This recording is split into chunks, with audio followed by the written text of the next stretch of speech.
Eto real talk. Ano ba talaga gusto ng isang matinong lalaki sa isang babae? Ano ba talaga yung hinahanap nyo sa isang babae? Haha, magandang usapan to. Boys, panoorin nyo to hanggang dulo. Pakinggan nyo to, panoorin nyo to kung tama lahat ng sasabihin ko. Okay? Okay. Akala kasi nung ibang mga babae, ang gusto lang ng lalaki sa isang babae, maganda, sexy, maputi, chinita. Akala nila ang gusto ng lalaki panlabas na anyo, dun lang tumitingin. Hindi Ang matinong lalaki ang hahanapin sa babae yung may magandang personality. Yung babaeng sasamahan sila kahit na down na sila. Yung babaeng naandyan kahit wala ng taong sumusuporta sa kanila. Yung babaeng nandyan na pakikinggan lahat ng rants mo sa buhay.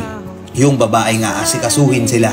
Yung tipong pagod na sila galing trabaho tapos pag uwi nila may pagkain na.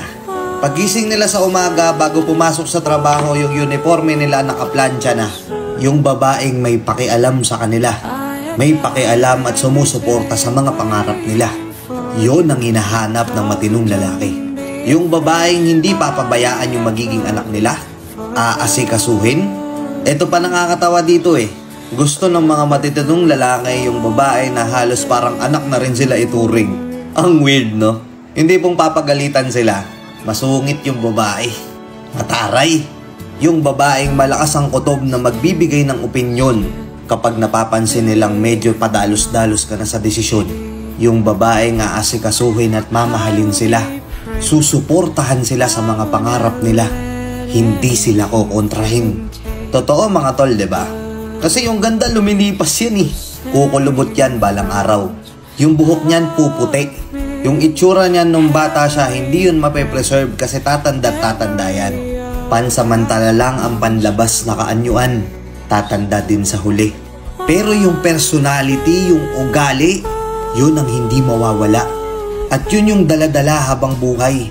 Yun yung hindi magpipade. Problema kasi sa atin mga tol, porket nakakita ka ng maganda, sexy, okay na sa'yo. Tapos katagalan, makukuha mong babae, tamad pala. Daming mas maayos na babae dyan, maraming babae dyan na masasipag, maraming babae dyan na maasikaso. Pero sa dinami-dami ng babae, mas pinili mo yung tamad. Tapos magre-reklamo ka, di kayo naasikaso. Uuwi ka sa bahay, wala pang pagkain. Ikaw yung nagtatrabaho, ikaw pa magluluto. Kasi pustahan tayo dito sa comment section, napakaraming babae dito na sinayang, napakaraming babae dito na binaliwala dahil napunta sila sa maling lalaki. Diba mga madam?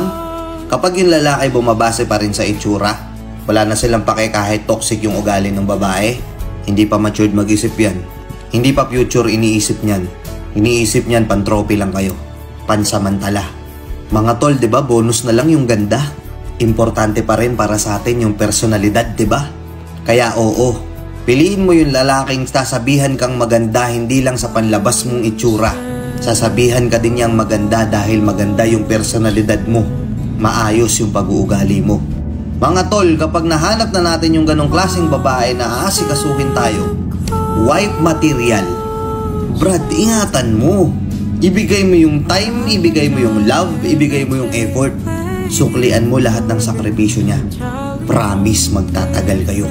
Promise yung pinapangarap mong last na to, magsisettle na ako, matutupad yun. Nagets nyo? Yung mga matitinong lalaki dyan, tama ba? Ganto hinahanap nyo sa mga babae, di ba? Hindi itsura.